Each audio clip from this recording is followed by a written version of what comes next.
Welcome to vision WBCS. Vision WBCS official YouTube চ্যানেলে প্রত্যেককে স্বাগত জানাই। আমরা আপকামিং মিসলেনিয়াসের উপর বেস করে যে এমসিকিউ আলোচনা করছিলাম, প্রত্যেক দিন আমরা যে আলোচনা করছিলাম, আজকে তার আমরা এসে হাজির হয়েছি, পঞ্চম পর্বে হাজির হয়েছি, যেখানে আমরা আরো বেশ 25টা এমসিকিউ নিয়ে আলোচনা করব। আজকে আমাদের ডে 5 এর ক্লাস। অলরেডি আমাদের 100টা এমসিকিউ আলোচনা হয়ে গেছে। আজকে 40 দিনের চ্যালেঞ্জের পঞ্চম দিন। আমাদের 1000টা কোয়েশ্চেন টার্গেট রয়েছে। আমাদের এই যে ক্লাসগুলো হচ্ছে, যদি তোমরা মনে করো ক্লাসের পিডিএফ গুলোর প্রয়োজন রয়েছে, তাহলে আমাদের এই যে অ্যাপ্লিকেশন রয়েছে ভিশন কম্পিটিটিভ অ্যাপ্লিকেশন, সেই ভিশন কম্পিটিটিভ অ্যাপ্লিকেশনটা ইনস্টল করে নিও। এবং ইনস্টল করার পর যদি তোমার রেজিস্টার করা থাকে, তাহলে তুমি এরকম একটা ইন্টারফেস দেখতে পাও, যেখানে ডাব্লিউবিপিএসসি পোর্শন রয়েছে। এই পোর্শনটাই তুমি সমস্ত ক্লাসের যা হয়ে গেছে বা যা হতে চলেছে, প্রত্যেকটা ক্লাসের পিডিএফ সম্পূর্ণ ফ্রিতেই পাবে। এবং যা একমাত্র আমরাই প্রোভাইড করছি এত সুন্দরভাবে একটা সিস্টেমেটিক ওয়েতে, অঙ্ক এবং সায়েন্স বা বিভিন্ন জিকে পার্টের যে সম্পূর্ণ ফ্রি ইউটিউব সেশনগুলো। আজকে চলে আসি কথা না বাড়িয়ে একদম প্রথম প্রশ্নে। বলছে, which of the following is found in the composition of vitamin D. Vitamin D এর কোনটি composition? Retinol, folic acid, ascorbic acid, নাকি ক্যালসিফেরল বা যেটাকে আমরা বলি কুল ক্যালসিফেরল? তো ভিটামিন ডি এর কোনটা কম্পোজিশন? তো ভিটামিন ডি এর কম্পোজিশন হচ্ছে ক্যালসিফেরল, বা অনেক জায়গায় তুমি এটা কোল ক্যালসিফেরল হিসাবেও পেতে পারো। আমরা জানি এই ভিটামিন ডিটা কি। ভিটামিন ডি একটা fat soluble vitamin. Vitamin D এর গ্রুপে আর কে কে রয়েছে? এ, বি, ই, কে। এরা প্রত্যেকটি ফ্যাট সলিউবল। আর যদি পরীক্ষায় প্রশ্ন দেয় ওয়াটার সলিউবল কে, তাহলে পাশাপাশি দুটো বি এবং সি, এরা হচ্ছে ওয়াটার সলিউবল, বাদ বাকিরা সব তেলে দ্রবণীয় বা ফ্যাটে দ্রবণীয়।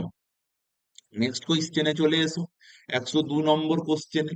Composition of fish is considered to be the healthy when compared to the flesh or other animal because the fish contain।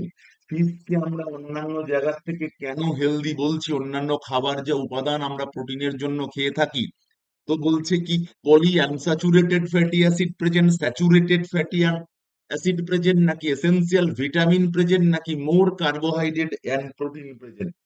তো সেগুলোর মধ্যে কি থাকে? সেটা হচ্ছে কি, পলিস্যাকারাইড প্রেজেন্ট থাকে। সেই জন্য আমরা একে অত্যন্ত ভালো খাবার হিসাবে গ্রহণ করতে পারি। নেক্সট প্রশ্ন, insulin hormone is a. Insulin hormone কি ধর্মী? Glycoprotein, glycolipid, fatty acid, peptide, নাকি স্টেরয়েড? এটা কোন ধর্মী ইনসুলিন? আমরা এটাও প্রত্যেককে জানি যে ইনসুলিনই হলো একমাত্র হরমোন যেটাকে আমরা কি আর্টিফিশিয়ালি তৈরি করেছি, মানে জেনেটিক ইঞ্জিনিয়ারিং এর দ্বারা তৈরি করা গেছে। এবং এই ইনসুলিনের কম ক্ষরণে মধুমেহ রোগ হয়। পরীক্ষায় খুব প্রশ্ন আসে, সেটা হচ্ছে ইনসুলিনের কম ক্ষরণে কি রোগ হয়, আর অ্যান্টি ডাইউরেটিক হরমোনের কম ক্ষরণে কি রোগ হয়? আমরা একটা জানি কি, একটার কম ক্ষরণে হয় ডায়াবেটিস মেলিটাস, আর একটার কম ক্ষরণে ডায়াবেটিস ইনসিডিপাস। তো ইনসুলিন কি ধর্মী? ইনসুলিন হচ্ছে পেপটাইড ধর্মী, অপশন সি। তাহলে ইনসুলিন হচ্ছে পেপটাইড ধর্মী। এবং এটা কোথায়? সেটা আমরা জানি যে আইলেটস অফ ল্যাঙ্গারহ্যান্স, তার আলফা বিটা ডেল্টা যে সমস্ত কোষগুলো রয়েছে, তার বিটা কোষ থেকে এটা খরিত হয়ে থাকে। নেক্সট প্রশ্ন, জন্ডিস এফেক্ট দা। জন্ডিস হলে আমাদের দেহের কোন অংশে আক্রমণ ঘটে বা কোন অংশে ক্ষয়ক্ষতি ঘটে? Pancreas, stomach, liver, insulin. Jaundice হলে আমরা বলি না, জন্ডিস হলে দেখবে চোখ মুখের কাজগুলো হলুদ হলুদ হয়ে যাবে, মানে একদম জন্ডিস কেস যেটাকে আমরা বলি। তো কোন অংশ আক্রান্ত হয়? সেটা হচ্ছে কি, জন্ডিস হলে লিভার আক্রান্ত হয়। লিভার আক্রান্ত হয়, এবং একটা লিভারের সমস্যাগত রোগ, যেটা কি, problem with liver, gall bladder এবং প্যানক্রিয়াস। জন্ডিস হলে এই সমস্যাগুলোর সৃষ্টি হয়ে থাকে, বা এগুলো জন্ডিসের জন্য সৃষ্ট রোগ। নেক্সট প্রশ্ন আছে, the micro organism which associate with the production of বিটি কটন ইজ এ। তো বিটি কটন প্রোডাকশন সঙ্গে কোনটা যুক্ত? Fungus, bacterium, blue green algae নাকি ভাইরাস? বিটি কটন, বিটির ফুল ফর্ম আমরা অনেকেই জানি ব্যাসিলাস থ্রুইনজেনসিস। এই ব্যাসিলাস থ্রুইনজেনসিস আমরা কোথা থেকে অ্যাসোসিয়েট, কোথার সঙ্গে?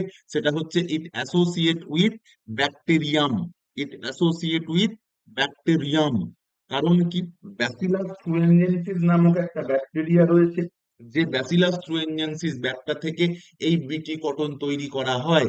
এবং এই বিটি কটনটা কি জানি আমরা? এই বিটি কটনটা হচ্ছে তোমার যখনই কোনো পতঙ্গদের আক্রমণ হবে ধরো গাছের ওপর, তখন সেই পতঙ্গদের যে খাদ্য নালী আছে সেই খাদ্য নালীটা প্যারালাইজড হয়ে যাবে। তাই বিটির ফুল ফর্মটা অনেক সময় পরীক্ষায় দেয়, যে এটা কোন, ভালো করে মনে রাখতে হবে, এটা কোন virus bacteria, that is bacillus thuringiensis, তার ছোট করে বিটি। নেক্সট প্রশ্ন, who first outline the structure of live DNA? আমরা জানি প্রত্যেককে যে ডিএনএ দ্বিতন্ত্রী এবং আরএনএ হচ্ছে একতন্ত্রী। পরীক্ষায় অনেক সময় এই প্রশ্ন দেয় যে ডিএনএ এবং আরএনএ এর মধ্যে কোনটা প্রথম আবিষ্কার হয়েছে। প্রথম কিন্তু এই একতন্ত্রে আবিষ্কার হয়েছে বলা ভুল, কোনটা পৃথিবীতে প্রথম এসেছে। তো পৃথিবীতে প্রথম আরএনএ এসেছে, তারপরে ডিএনএ।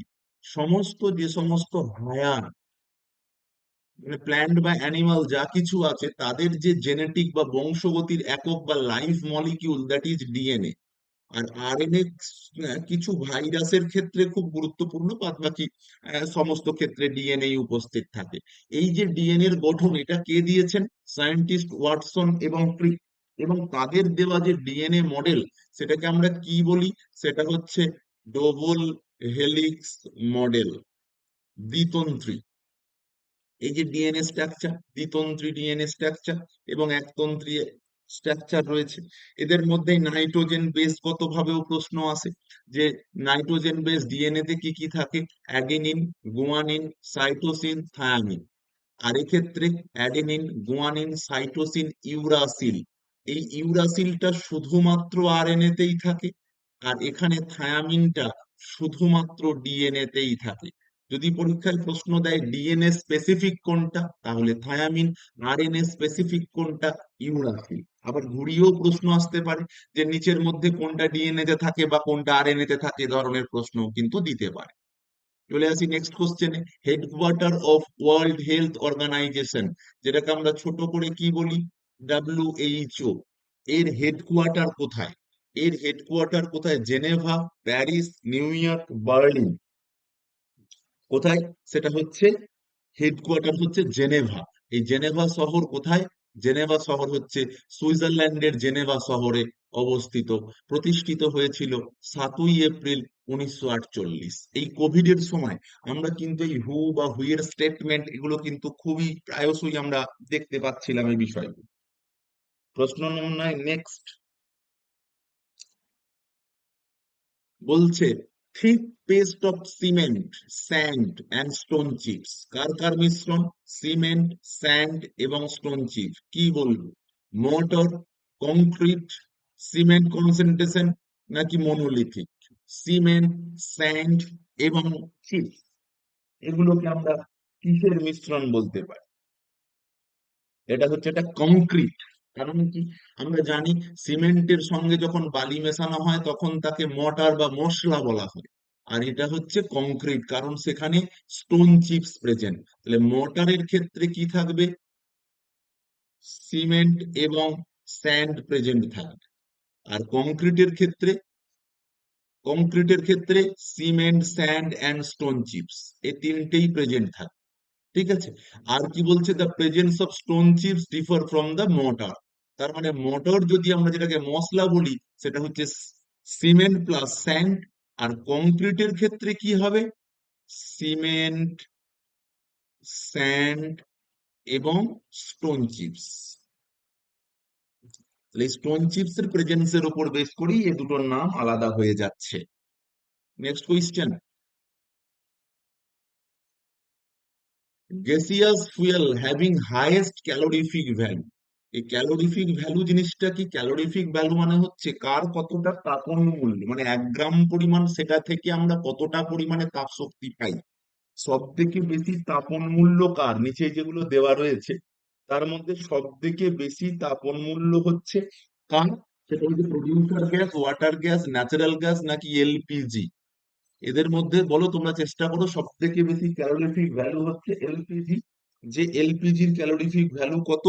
এলপিজির ক্যালোরিফিক ভ্যালু হচ্ছে 46 এম পার কেজি, 46.1। আর এমনি ন্যাচারালি সব থেকে বেশি, যদি বলে এ পৃথিবীতে যত ফুয়েল রয়েছে তার মধ্যে সব থেকে বেশি ক্যালোরিফিক ভ্যালু কোনটা, সেটা কিন্তু যেটা ইউজ করা হয় বেস্ট ফুয়েল বা রকেটের জ্বালানি হিসাবে, লিকুইড অক্সিজেন এবং লিকুইড হাইড্রোজেনের যে মিশ্রণ। নেক্সট প্রশ্ন চলে আসি, রিলেশনশিপ বিটুইন প্রেশার এর ভলিউম। প্রেশার এবং ভলিউমের মধ্যে যে রিলেশনশিপ রয়েছে, অর্থাৎ প্রেশার এবং ভলিউমের মধ্যে যে রিলেশনশিপ রয়েছে সেটা হচ্ছে কি চাপ এবং আয়তনের গুণফল। সর্বদা যে কনস্ট্যান্ট বা ধ্রুবক, এটা আমরা জানি, সেটা হচ্ছে কি option B right answer, constant সবসময়। নেক্সট প্রশ্ন চলে আসে, dialysis is the process, dialysis কি প্রসেস অফ সেপারেশন অফ। এই ডায়ালিসিস যেটাকে আমরা কি বলি, আর্টিফিশিয়াল কিডনি। তো সেই প্রসেসে বা সেই প্রসেসের মাধ্যমে কি করা হয়, সেটা বলছে সেপারেটেড পার্টিকেল ফ্রম কলয়েড নাকি suspended particle from crystalloid, colloid particle from crystalloid নাকি নান অফ দ্য অ্যাবভ। কি করা হয় ডায়ালিসিস পদ্ধতিতে? Separate particle from colloid. যখন কিডনি কাজ করে না তখন এই আর্টিফিশিয়াল কিডনি তার প্রয়োজন হয়ে থাকে। তাহলে এটা কি separated particle from colloid. Next প্রশ্ন, the material used for construction control rod in nuclear reactor। তো কোনটাকে আমরা ইউজ করি, সেটা হচ্ছে তোমার কিসের নিউক্লিয়ার রিয়েক্টরে কোনটাকে ইউজ করি, সেটা ক্যাডমিয়াম দ্বন্দ্বকে আমরা ইউজ করি। অপশন বি রাইট আনসার, ক্যাডমিয়ামকে আমরা সাধারণত এই ক্ষেত্রে ইউজ করা হয়। রেগুলেট করে কি fission react by neutron, cadmium দ্বন্দ্ব আমরা ইউজ করি। The sun obtains it radiant energy from. সূর্যের যে বিশাল শক্তি, সেই বিশাল শক্তি সূর্য কোথা থেকে পেয়ে থাকে? ফিশন নাকি disintegration process, photo electric process নাকি ফিউশন প্রসেস?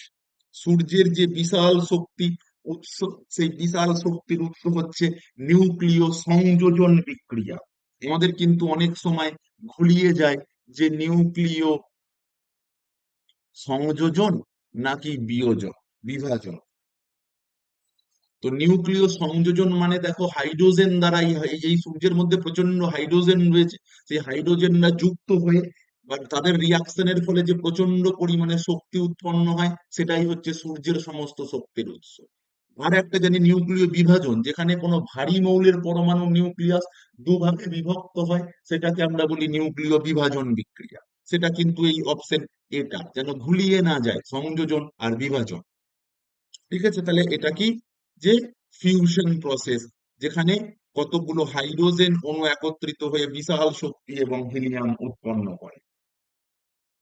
নেক্সট প্রশ্ন বলেছে, Indira Gandhi centre for atomic research কোথায় অবস্থিত? Indira Gandhi centre for atomic research কোথায় অবস্থিত, কোথায় অবস্থিত? দিয়ে অপশন বলেছে কি কলকাতা, কালাপক্কম, মুম্বাই নাকি Hyderabad. Indira Gandhi centre for atomic research কোথায় অবস্থিত? সেটা হচ্ছে কোথায়, কলাপক্কম, যেটা সেটা কলাপক্কমে অবস্থিত, অপশন বি। অর্থাৎ এটা যদি একটু মনে রাখো, তার শর্ট ফর্ম থেকেও প্রশ্ন দিতে পারে, IGCAR।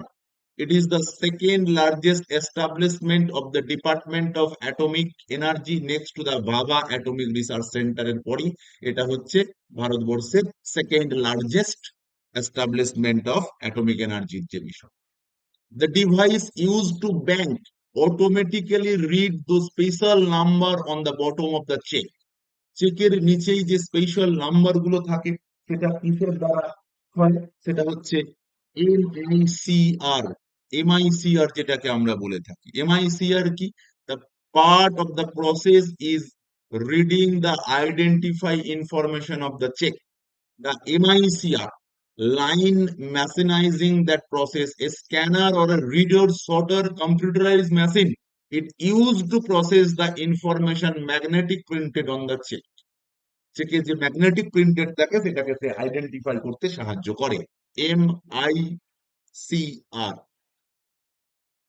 নেক্সট প্রশ্ন, Indian navigation satellite system known as, India's navigational satellite system known as GPS, GLONASS, BEIDOU নাকি IRNSS? Indian navigation satellite system সেটা কি? সেটা হচ্ছে IRNSS। Option D right answer.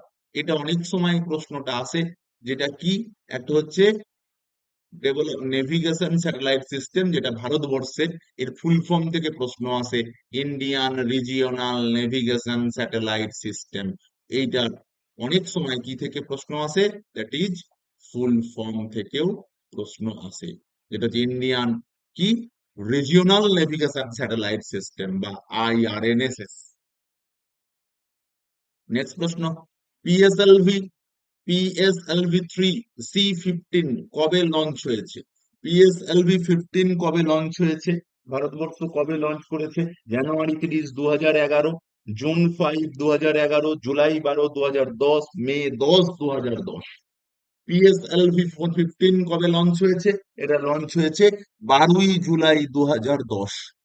12ই July 2010 successfully সেটা লঞ্চ হয়েছে, প্রথম from Satish Dhawan space research centre.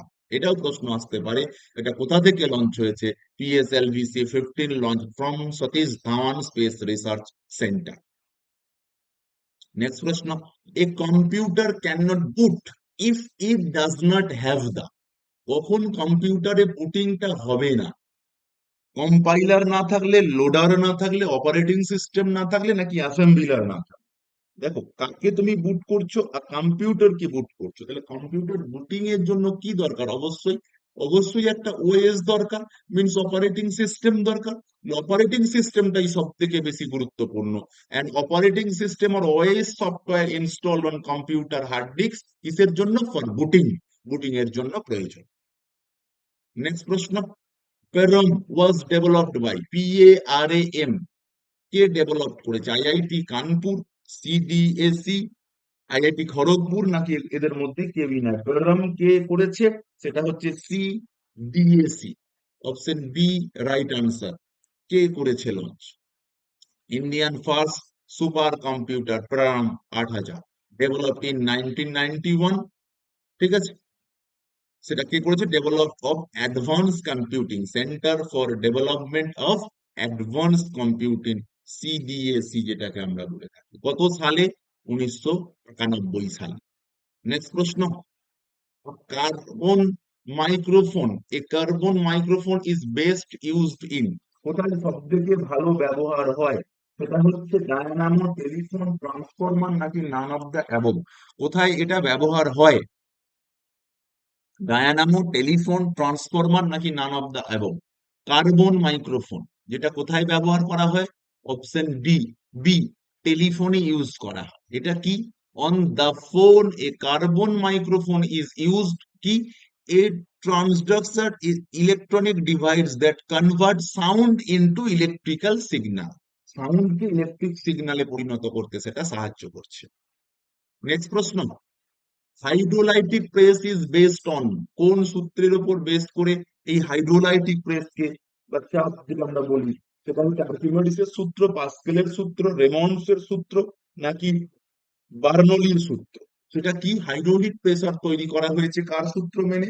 এটা হচ্ছে পাস্কেলের সূত্র বা ল অফ পাস্কেল যেটা আমরা বলে থাকি, পাস্কেলের সূত্র। সেই পাস্কেলের সূত্র মেনে হাইড্রোলাইটিক প্রেসারকে ইনভেন্ট করা হয়েছে। Next question 122, A bicycle in motion, একটা বাইসাইকেল কিসে রয়েছে? গতিতে রয়েছে।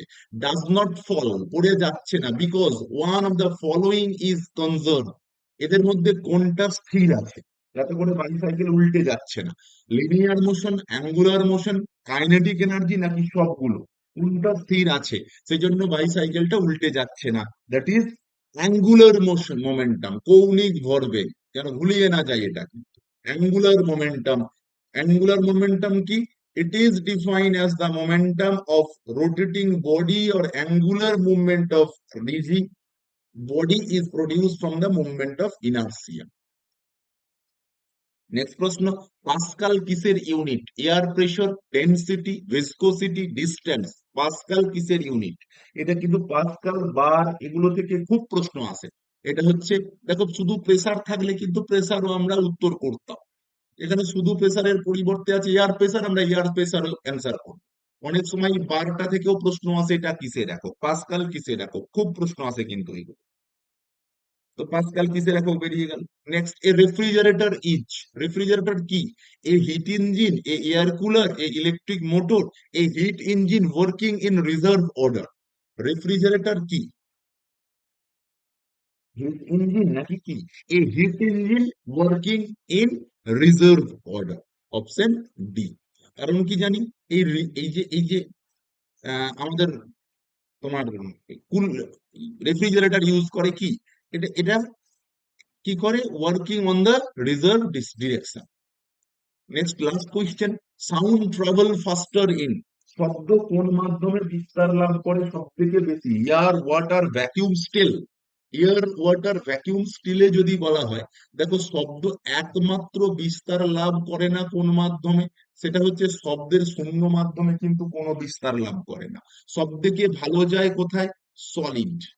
তার থেকে কম লিকুইড, তার থেকে কম গ্যাস। তাহলে আমাদের এখানে সলিড বলতে কোনটা রয়েছে? সলিড বলতে রয়েছে স্টিল। লিকুইড বলতে কি রয়েছে? ওয়াটার। আর গ্যাসের কি রয়েছে? এয়ার। আর কোন রকম কিছু হয় না কোথায়? ভ্যাকিউম বা শূন্য। তাহলে এটা বাদ। তাহলে এটাতে যদি বলতো কোথায় জিরো, শব্দের কোনো বিস্তার নেই, আমরা তাহলে এটা অ্যান্সার। আমাদের তা বলছে না, আমাদের বলতে সব থেকে বেশি কোথায়। তাহলে স্টিল এটা কি? এটা একটা সলিড মিডিয়াম, তাহলে এখানে স্টিলের মধ্যেই কি হবে? ম্যাক্সিমাম। তাহলে অপশন ডি রাইট আনসার। তাই স্টিলের মধ্য দিয়েই শব্দ সব থেকে বেশি বিস্তার লাভ করতে পারে। Thank you. এই ছিল আজকের 5 নম্বর সেটের মোস্ট ইম্পর্টেন্ট 25টা এমসিকিউ যা আমরা আলোচনা করলাম। এবং বলে দিই, এখন যারা নতুন দেখছো, যদি আমাদের এই ভিশন কম্পিটিটিভ অ্যাপটা ইনস্টল করা না থাকে, এই ইনস্টলটা করে নাও, এবং প্রত্যেকটা ক্লাসের যে ফ্রি পিডিএফ স্টাডি ম্যাটেরিয়াল সেটা এখানেই প্রোভাইড করা হয়। পরের দিন নতুন ক্লাসের নতুন 25টা এমসিকিউ নিয়ে হাজির হচ্ছি, ততক্ষণ সকলে ভালো থেকো। Thank you.